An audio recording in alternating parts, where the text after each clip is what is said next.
بەڵای سڵاوتان لێ ببینێرانی وار منی ئێستا لە بەڕێوەبەرایەتی ئەوقافی هەولێرم لەسەر چەند بابەتێکی دەربارەی داشکەندنی گەشتی عومرە و چەند بابەتێکی تر بەڕێز کاک نەبەس ئیسماعیل گوتەبێژی وەزارەتی ئەوقافم لەگەڵا. کاک نەبەس سڵاو دەبێ، سوپاس بۆم دەرفەتە. حەزەکەم لەو دەست پێ بکەم بۆ گەشتی عومرە ئەو داشکانە چییە کە کراوە بڕی پارەکە چەند بووە؟ بەڵێ بەنای خوای بەخشندەی میهرەبان بێگومان گەشتی عومرە دوای کۆتایی هاتنی موسمی حەج دەست پێ دەکات و بەپێی پلانێکی وەزارەتی ئەوقاف کاروباری ئاینی بێگومان لە ڕێگای بەڕێوەبەراتی گشتی حەج و عومرەوە پلانێکی وای ڕێکخست و داڕش کە بتوانرێت نرخی عومرە لە بەرژەوەندی خەڵک دابەزێت یان داشکانی زیاتری بۆ بکرێت.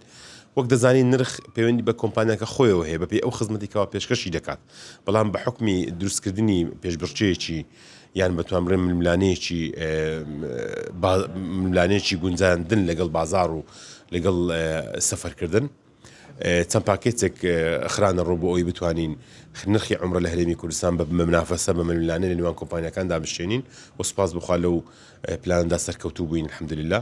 ئێستا نرخی عومرە لە هەرێمی کوردستان بە شێوەیەکی زۆر بەرچاو دابەزیوە بەپێی ئەو خزمەتی کەوا کۆمپانیەکان پێشکەشی دەکەن عومرەکار یان گەشتیار یان ئەوانەی کە سەفەر دەکەن بە دڵی خۆیان یەک لە کۆمپانیەکان هەڵدەبژێرن، بەڵام بەگشتی نرخی عومرە ئێستا بە پاس لە 345 دلارەوە دەست پێ دەکات بۆ سەرەوە بەپێی ئەو خزمەت گوزاریانی کە لە هەردوو شاری مەکە و مەدینە پیرۆز پێشکەش دەکرێت گرانتر دەبی و نرخی فڕۆکەش دەست پێ دەکات نزیکەی 700 دلارەوە بۆ سەرەوە. ئەمەش بەپێی ئەو خزمەتی دیسان وەکو پێشکەشی دەکات، بەڵام ئەوەی کەوا گرنگە لای ئێمە کوالیتی خزمەتکردنەکەیە کە پێشکەشی بەڕێوەبەراتی گشتی حەج و عومرەی دەکات دەبێت کۆمپانیا پابەند بێ بەو عەقدەی کە لەگەڵ بەڕێوەبەراتی گشتی حەج دەیکات و دەبێ وابەستە بێت و لێژنەیەکی چاودێریش لە هەردوو شاری مەکە و مەدینە پیرۆز چاودێریان دەکات و لێرەش پێشوازی لە عومرەکار دەکات لە فڕۆکەخانەی دەوڵەتی هەولێر و سلەیمانی تاوەکو بەڕێ دەکرێت. باشم باس لە داشکاندن کرد ئەو داشکانە بابەتی ینی هێڵی وشکانی و هێڵی ئاسمانی دەگرێتەوە؟ بەڵێ هەردووش دەگرێتەوە بەبێت جیاوازی فەرقی نییە. جاران ئەگەر مەسەلەن گەشتی وشکانی لە 400 تاوەکو 500 1600 دلار دەستی پێکرد، ئێستا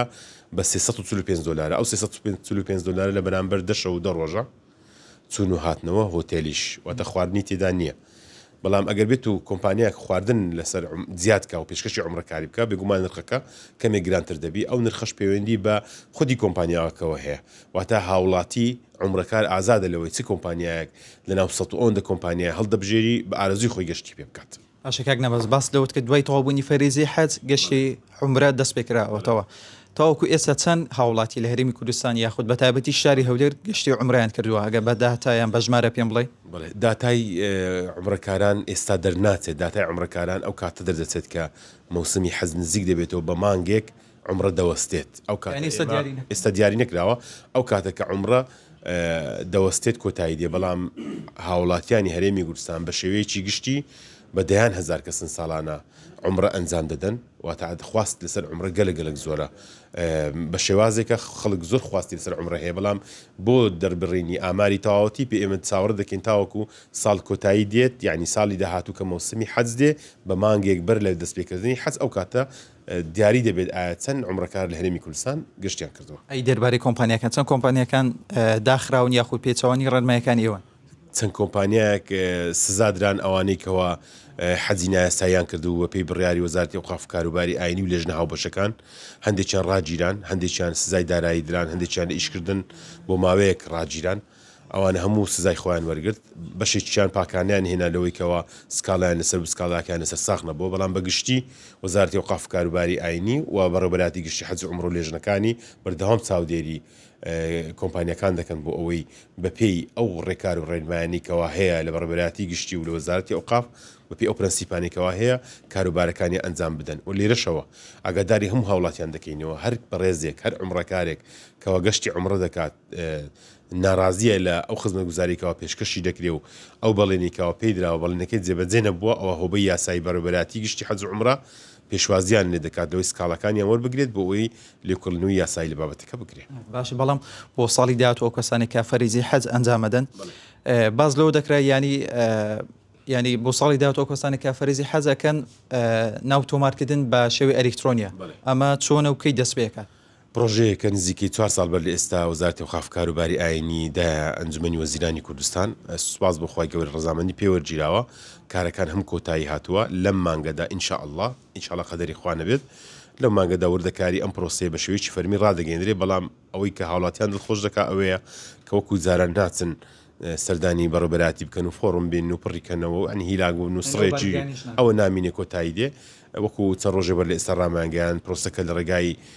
ئۆنلاین و ئەلکترۆنیەوە دەبێت ئینشاءالله هەر کەس لە ڕێگای مۆبایلی خۆی دەتوانێت ناوی خۆی تۆمار بکات. زۆر سوپاس کاک نەبەست زۆر سوپاسەکەم دەست خۆش بی بەڵێ بینێرانی بار ئەمە قسەی یاخود کۆمەڵێک زانیاری بوونێران نەبەست ئیسماعیل گوتەبێژی وەزارەتی ئەوقاف دەربارەی پرسی یاخود ئەو بابەت یاخود داشکاندنی ئەو بڕە نرخێ بۆ گەشتی عومر ئەنجام دراوە و یاخود باسی لەوە شرکە لە ئایندێشی نزیکدا بۆ ئەو کەسانی کە فەریزەی حەج ئەنجامەدەن دەتوانن لە ڕێگەی ئۆنلاینەوە یاخود بە ئەلکترۆنی ناوی خۆیان تۆمار بکەن بەڵێ ئەمە دوایین و یاخود نوێترین زانیاری بوو لەسەر ئەم بابەتە قسەی کۆتایی ڤار دەیکات.